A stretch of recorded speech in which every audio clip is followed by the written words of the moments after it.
Noli me Tangere Summary and Study Guide. Thanks for exploring this super summary study guide of Noli me Tangere by Jose Rizal.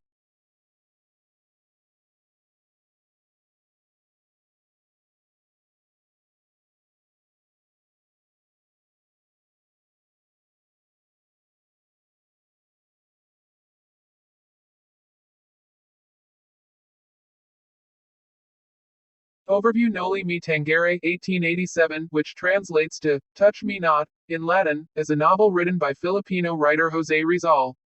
The novel tells the story of Don Crisostomo Ibarra, a young man of Filipino and Spanish descent who returns to the Philippines after a 7-year trip to Europe. Upon his return, and because he is now old enough to better understand the world, Ibarra sees the oppression wrought on the indigenous population by Spanish colonialism. As Ibarra attempts to do something about this, he finds himself confronting forces that view him as a direct threat to their power, and who will do whatever it takes to retain it. Noli me Tangere is predominantly narrated in the third person, with occasional shifts to first person plural. The narrative follows a generally linear plot with occasional shifts that provide historical context. It also tends toward the satirical, especially when the narrator describes members of the wealthy ruling class. At times, the novel depicts the brutality of oppression realistically, hence it is sometimes graphic. This guide is based on the Kindle edition of the novel, translated by Harold Augenbraum and published by Penguin Books in 2006. Content warning. This guide contains references to violence, which is depicted in the source text.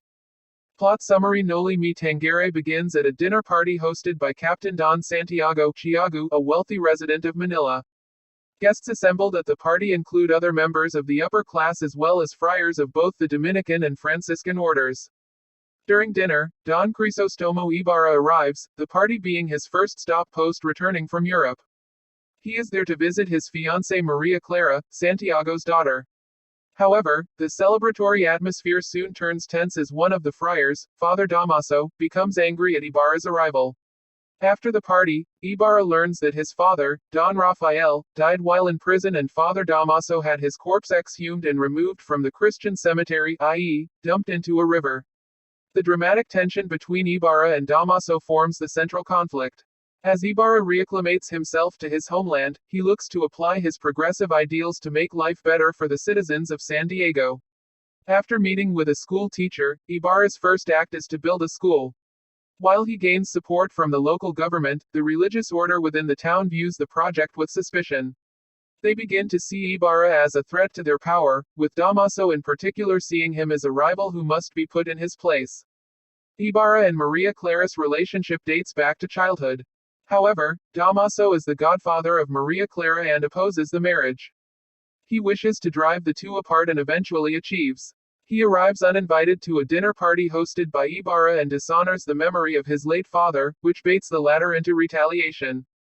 Ibarra physically attacks Damaso, holding him at knife point and threatening to kill him.